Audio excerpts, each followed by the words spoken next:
इस वीडियो में हम चैप्टर 5 लॉज ऑफ मोशन के एग्जाम्पल नंबर 5.1, 5.2 एंड 5.3 ये सॉल्व करने वाले हैं। पहले हम देख लेते हैं एग्जाम्पल नंबर 5.1।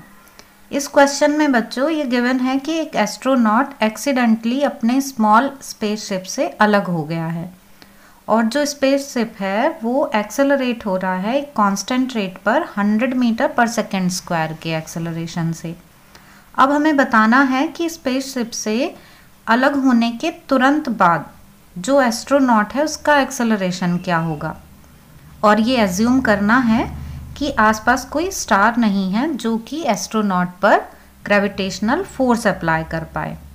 तो चलिए अब इसका सॉल्यूशन देख लेते हैं। बच्चों, जब कोई एस्ट्रोनॉट स्पेसशिप के अंदर होता है तो जो वेलोसिटी स्पेसशिप की होती है या जो एक्सेलरेशन स्पेसशिप का होता है वही एस्ट्रोनॉट का होता है।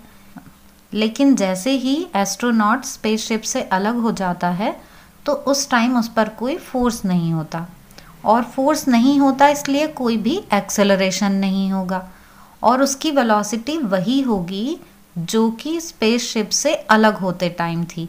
मतलब जिस वेलोसिटी से स्पेसशिप जा रहा था उसी वेलोसिटी से अब एस्ट्रोनॉट स्पेस में मूव करने लगेगा, लेकिन एस्ट्रोनॉट का कोई एक्सेलरेशन नहीं होगा क्योंकि उस पर कोई फोर्स नहीं लग रही है। And according to Newton's first law, every object continues its state of rest और uniform motion unless until any external force is applied on it. जब तक किसी ऑब्जेक्ट पर कोई एक्सटर्नल फोर्स नहीं लगेगा तब तक वो जिस स्टेट में है, रेस्ट में है या फिर यूनिफॉर्म मोशन में है, वो उसी स्टेट में रहेगा। मीन्स जो एक्सेलरेशन है वो ज़ीरो रहेगा।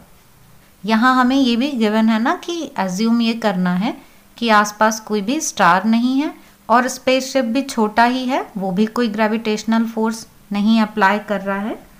तो इसलिए क्या होगा कि एस्ट्रोनॉट जब स्पेसशिप से अलग होगा तो वो एक यूनिफॉर्म वेलोसिटी से स्पेस में मूव करने लगेगा विदाउट एनी एक्सेलरेशन, तो उस पर ज़ीरो एक्सेलरेशन होगा। और ये आपको अच्छे से समझ में आ गया होगा कि ज़ीरो एक्सेलरेशन क्यों होगा, क्योंकि कोई फोर्स नहीं है। अब देख लेते हैं एग्जाम्पल 5.2। बच्चों, एग्जाम्पल 5.2 में एक बुलेट है जिसका मास है 0.04 kg और उसकी इनिशियल स्पीड है 90 मीटर पर सेकेंड। वो एक हैवी वुडन ब्लॉक में एंटर करती है और फिर 60 सेंटीमीटर की डिस्टेंस कवर करके रुक जाती है। मीन्स उसकी फाइनल वेलोसिटी ज़ीरो हो जाती है। अब हमें बताना है what is the average resistive force exerted by the block on the bullet. तो हमको यहाँ पर एवरेज रेजिस्टिव फोर्स बतानी है जो ब्लॉक बुलेट पर लगा रहा है। यहाँ एवरेज वर्ड क्यों यूज़ किया गया है बच्चों? क्योंकि जो फोर्स है वो ज़रूरी नहीं है कि कांस्टेंट हो, तो यूनिफॉर्म फोर्स हो ऐसा नहीं है, इसलिए यहाँ पर हम एवरेज रेजिस्टिव फोर्स निकाल रहे हैं। तो चलिए अब इसका सॉल्यूशन देख लेते हैं। बच्चों, क्वेश्चन में हमें गिवन है mass of bullet 0.04 kg। Bullet की इनिशियल स्पीड गिवन है 90 मीटर पर सेकेंड और वो 60 सेंटीमीटर की डिस्टेंस कवर करके रुक जाती है, तो डिस्टेंस 60 सेंटीमीटर गिवन है, इसको मीटर में कन्वर्ट कर लिया है। अब फाइंड करना है हमें एवरेज रेजिस्टिव फोर्स, और हमें गिवन है कि बुलेट रुक जाती है, मीन्स फाइनल वेलोसिटी जो है वो उसकी ज़ीरो है।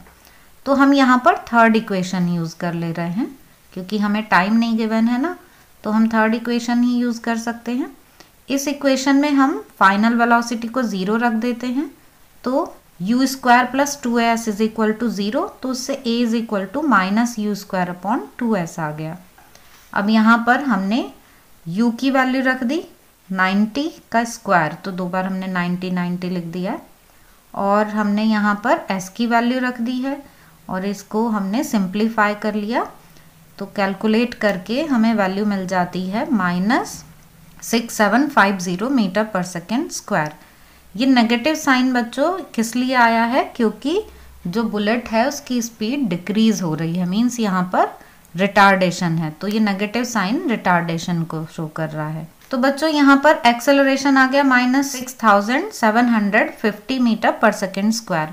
अब हम न्यूटन सेकेंड लॉ यूज कर लेंगे, F is equal to ma। तो बच्चों F is equal to ma में मास की वैल्यू रख दी, एक्सेलरेशन जो जस्ट कैलकुलेट किया है वो रख दिया, तो हमें फोर्स की वैल्यू मिल जाती है -270 न्यूटन। और नेगेटिव साइन ये शो करता है कि जो फोर्स है वो रिटार्डिंग फोर्स है, मीन्स मोशन को अपोज कर रही है, जिसकी वजह से जो बुलेट है वो रुक जाती है। तो ये जो वैल्यू है बच्चों वो है एवरेज रेजिस्टिव फोर्स की। तो आई होप कि आपको ये एग्जाम्पल भी समझ में आ गया होगा। अब हम देख लेते हैं एग्जाम्पल 5.3। बच्चों यहाँ पर हमें मोशन ऑफ अ पार्टिकल के लिए इक्वेशन गिवन है और हमको फोर्स फाइंड करना है एक्टिंग ऑन द पार्टिकल। तो चलिए सॉल्यूशन देख लेते हैं इसका। बच्चों यहाँ हमें पार्टिकल के मोशन के लिए ये इक्वेशन गिवन है। y क्या है, यहाँ पर डिस्प्लेसमेंट है, तो इसको हम डिफरेंशिएट करेंगे तो वेलोसिटी की वैल्यू मिल जाएगी। तो हमने इस इक्वेशन को डिफरेंशिएट कर लिया with respect to time. v is equal to dy by D T, ठीक है। dx बाई डी टी आपने फॉर्मूला पढ़ा होगा। यहाँ y एक्सिस की बात हो रही है, इसलिए जो पोजीशन है वो हमको y की टर्म में दी हुई है, तो हमने इसको डिफरेंशिएट कर लिया। अब जब हम u t को डिफरेंशिएट करेंगे तो बच्चों u हम कांस्टेंट लेंगे और t को डिफरेंशिएट करेंगे तो t का differentiation with respect to t 1 हो जाएगा, तो यहाँ वैल्यू आ जाएगी u। अब यहाँ हाफ जी टी स्क्वायर को डिफरेंशिएट करना है, तो हाफ जी ये कांस्टेंट है और टी स्क्वायर का डिफरेंशिएशन 2t इस फॉर्मूले की हेल्प से, तो 2t ये वैल्यू आ गई टी स्क्वायर के डिफरेंशिएशन की, और हाफ जी ऐसे ही लिख दिया है हमने, 2 से 2 कैंसिल हो गया, वैल्यू आ गई जी टी। तो इस तरह से जो वेलोसिटी की वैल्यू है वो u प्लस जी टी आ जाती है। अब हम इसको एक बार और डिफरेंशिएट कर लेंगे विद रेस्पेक्ट टू t। तो जब वेलोसिटी को डिफरेंशिएट किया जाता है विद रेस्पेक्ट टू टाइम तो मिलता है एक्सेलरेशन। तो अब हमने यहाँ पर एक्सेलरेशन की वैल्यू फाइंड कर ली। तो u है कांस्टेंट, इसलिए जो कांस्टेंट का डिफरेंशिएशन है वो क्या हो जाता है 0। gt में g कांस्टेंट है और t का डिफरेंशिएशन 1, तो ये वैल्यू हमें मिल गई यहाँ पर g। तो इस तरह से जो एक्सेलरेशन है उसकी वैल्यू आ गई g। ये जो एक्सेलरेशन है ये क्या है, acceleration due to gravity. Therefore जो यहाँ पर फोर्स है F is equal to ma, फॉर्मूले से हमें क्या मिल जाती है mg। तो यहाँ पर फोर्स की वैल्यू क्या है mg। और ये जो इक्वेशन है बच्चों ये वर्टिकल मोशन को डिस्क्राइब कर रही है, ठीक है। तो आई होप कि आपको ये तीनों एग्जाम्पल समझ में आ गए होंगे। फिर भी आपके कोई डाउट्स हों तो आप कमेंट सेक्शन में पूछ सकते हैं।